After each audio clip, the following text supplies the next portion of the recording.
அனைவருக்கும் அஸ்ஸலாமு அலைக்கும் ஆய்போவன். இன்றைய வகுப்பறையிலே உங்கள் அனைவரையும் சந்திப்பதில் மிக மகிழ்ச்சி அடைகின்றேன். நீங்கள் இரண்டாம் மொழி சிங்களம் கற்பவராக இருந்தால் முதலிலே இந்த சேனலினை சப்ஸ்கிரைப் செய்து கொள்ளுங்கள். அருகில் உள்ள பெல் பட்டனை கிளிக் செய்து மேலும் எம்மால் பதிவேற்றம் செய்யப்படும் வீடியோக்களை நீங்கள் பார்த்து கற்றுக்கொள்ள முடியும். இன்றைய வகுப்பறையிலே மிக முக்கியமான 3 எழுத்துக்கள் ப பயන්න, ச சயන්න, ல லயන්න ஆகிய 3 எழுத்துக்களையும் எவ்வாறு பில்லங்களை வைத்து வாசிப்பது என்பது பற்றி பார்ப்போம். தயவு செய்து இந்த வீடியோக்களை ஸ்கிப் செய்யாது நீங்கள் பார்க்க வேண்டும்.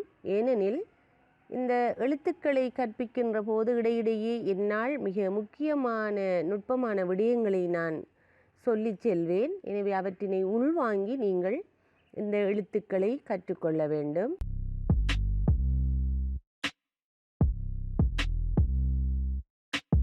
இன்றைய வகுப்பறையின் முதலாவது எழுத்து பயන්න, அதாவது ப. இது தமிழிலே இதற்கு எழுத்துக்கள் இல்லை. பயන්න அல்ல, ப சவுண்ட். பார்ப்போம் இதனுடைய தொடரினை. ப பா ப ப பி பி பு பு பே பே பை போ போ பௌ உப். சரி, இதனை நீங்கள் உச்சரித்து பயிற்சி செய்து கொள்ள வேண்டும். இன்றைய வகுப்பின் இரண்டாவது எழுத்து சயන්න, அதாவது ச அல்ல ச. அதனால தான் நான் CH ச உச்ச என்று எழுதியிருக்கின்றேன். இதை சரியாக உச்சரிக்க வேண்டும். ச ச அல்ல ச. ச சா ச ச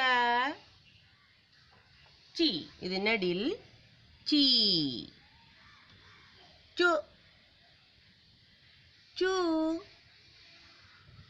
சே சே சை சோ சோ சௌ உச்.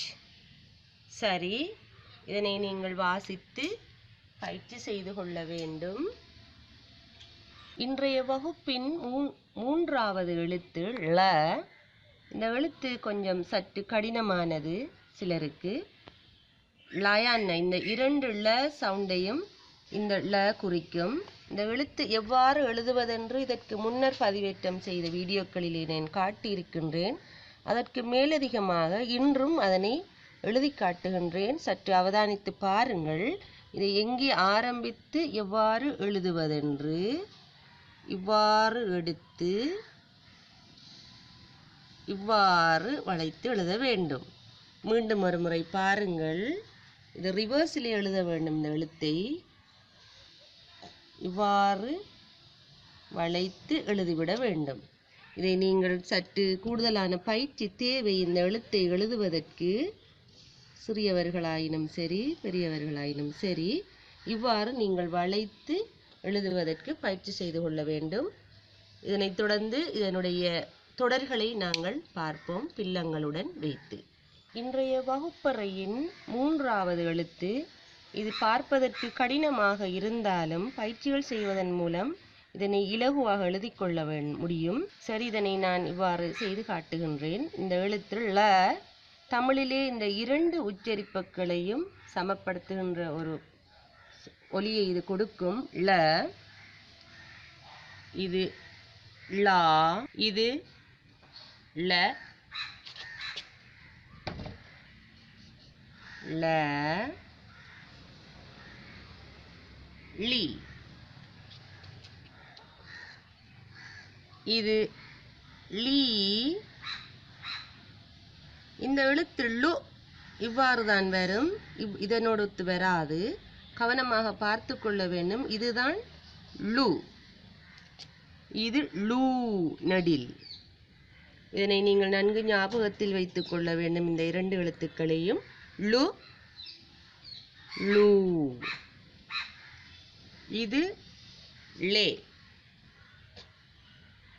இது லே.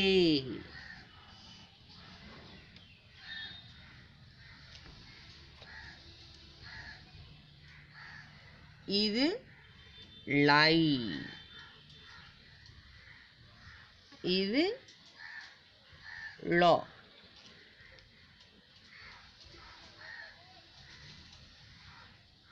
லோ.